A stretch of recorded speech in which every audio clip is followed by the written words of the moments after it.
सुरेश धस आणि धनंजय मुंडे यांच्या बैठकीच्या नंतर सुरेश धसांच्या कारकिर्दीला घरघर लागली अशा प्रकारची चर्चा आहे. सुरेश धसांनी ही भेट घ्यायलाच नको होती. सुरेश धस भेटल्यामुळे त्यांनी आतापर्यंत जे कमवलेलं ते मातीत गेलं. सुरेश धस खूप मोठे झाले होते, खूप समाजामध्ये त्यांचं नाव होतं, आता मात्र नाही.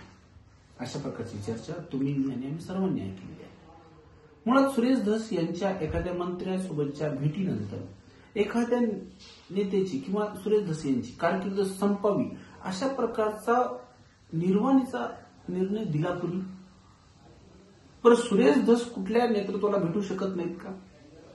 संतोष देशमुख यांच्या हत्याकांडामध्ये एखादा नेता लढा लढतो आणि त्या लढ्याच्या नंतर एखाद्या दुसऱ्या नेत्याला भेटतो, यावरून त्याचं त्या लढ्यामधलं सगळंच योगदान शून्य होतं का? नाही, मला सुरेश धसांची बाजू नाही घ्यायची आहे, म्हणजे तुम्हाला असं वाटायला नको. मात्र मुळात धनंजय मुंडे यांना भेटणं एका समुदायाला, एका मोठ्या समाजाला किंवा अनेक समाजातल्या लोकांना आवडण्याचं न आवडण्याचं काय कारण? सुरेश धस ज्या पक्षाचे आमदार आहेत, ज्या पक्षाने त्यांना आमदार केलं, ज्या पक्षाने त्यांच्या मनावरती, त्यांच्या मतदारसंघात प्रचंड निधी दिला, त्या पक्षाची काही पॉलिसी असते.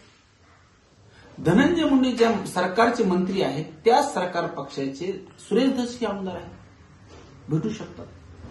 बरं, धनंजय मुंडे यांनी असं काय पाप केले की ज्यांना एखादा नेता भेटणं म्हणजे कुठला तरी अपराध समजला जातो?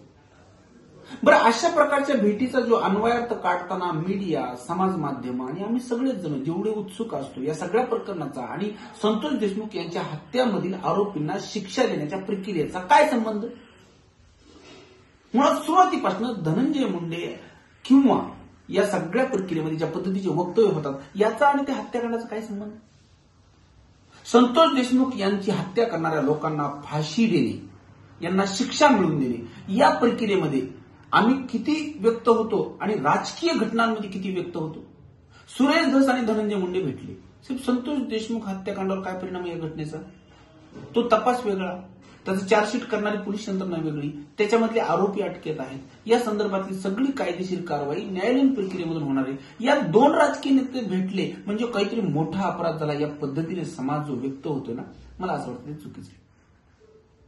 एकाच दिवसात धस कुणी हिरो केले? तुम्ही. आता परत एकाच दिवसामध्ये एका नेत्याला भेटून सगळं पाण्यात गेलं. आतापर्यंत त्यांनी केलेलं संघर्ष सगळा गेला पाण्यात. समाज नेमका कुठल्या धर्तीवर हिरोजम कोणाला देतोय? एका दिवसात हिरो करणं, एका दिवसात झिरो करणं, इतक्या तकलादू प्रक्रियेने नेते घडत नसतात. यशवंतराव चव्हाण, वसंतदादा पाटील आयुष्य घातलं तेव्हा यांना ते प्रतिमा मिळाली. आम्ही एका रात्रीतून कोणातरी हिरो करतो, पुन्हा एका रात्रीतून झिरो करतो. एवढं उतावळ समाज मन यापूर्वी कधी नव्हतं महाराष्ट्रामध्ये. आणि म्हणून मला असं वाटतं की मला सुरेश धस, धनंजय मुंडे किंवा इतर नेत्यांबद्दल अपेक्षा नाहीत, मला समाजाकडून अपेक्षा आहे.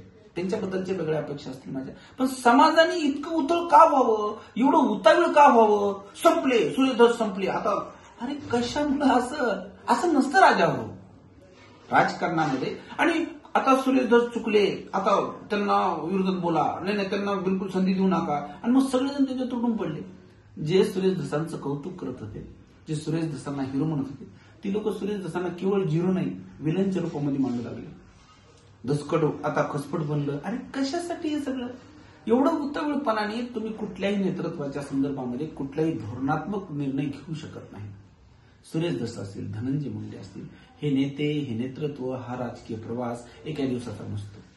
धनंजय मुंडे 24 वर्षाचे संघर्षातून निर्माण झालेले 5 टर्मचे आमदार आहे सुरेश धस. आम्ही एका दिवसात संपवून टाकतो. मला बजरंग सोनवणे यांचं कौतुक वाटतं. सुरुवातीपासून संतोष देशमुख हत्या प्रकरणामध्ये एकच रोख, फक्त मारेकऱ्यांना शिक्षा देणे. या घटनेच्या अनुषंगाने कुठलंही राजकारण न करणारा नेता म्हणजे खासदार बजरंग सोनवणे. मुळात या घटनेचं राजकारण करणं हेच मोठं आपराधिक कृत्य होतं. समाजाने यावर मात्र गप्प बसणं पसंत केलं, जे अत्यंत चुकीचं होतं.